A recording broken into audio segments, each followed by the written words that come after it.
sakit o karamdaman na yung mismong katawan mo ay hindi nakaka-absorb ng mga nutrients na kinakain mo, no?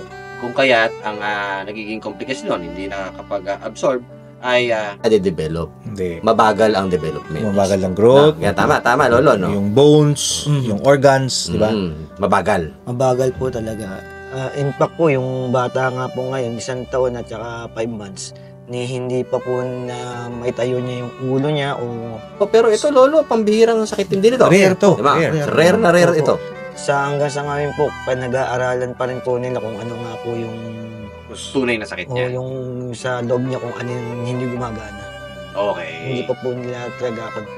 Pero Pao, tanong mo lang kay Lolo Deo, bakit may yung pagtingnan natin sa monitor, no? Pagtingnan natin sa screen, may watermarks yung mga picture ni Ma'am, sir, ni Jan. Si Jan ano? nung ano po, humingi na po kami ng tulong sa social media. Dahil ang laki na, nagpa-running bill po kami, ang laki na nung bill namin. Di, nag-ano po sa amin ng mga kaibigan namin, i-post mo, hingi tayo ng kahit piso-piso lang, malaki na yun.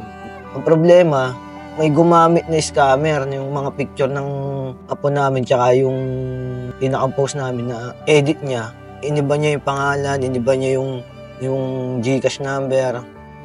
Scam ba kayo? Hindi po kami ang na-scam. Ibig sabihin, ginamit yung ano Ginamit po yung... detail nyo. Opo. Para manghingi. Opo. Ginamit Ay kayo. nako, yan nga yung yan ang mga problema natin diyan sa social media din ano. Dahil sa programang ito, ikaw ay isa sa pumila doon sa aming People's Day. Yes po. Ay sasagutin na natin, no? Tapusin na natin yung inyong pinoproblemang hospital bill dyan sa Philippine Children's Medical Center. Maraming salamat po sa Ako Bicol na may ganitong programa na hindi namin inaasa. Hindi po namin alam talaga kung saan kukuha pa ng pambayad o pampuno sa mga pangangailangan may mga sakit gaya ng apo namin.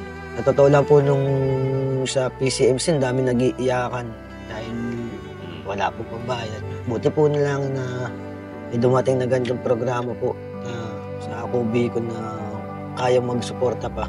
Thank you po ng marami sa Ako Bicol.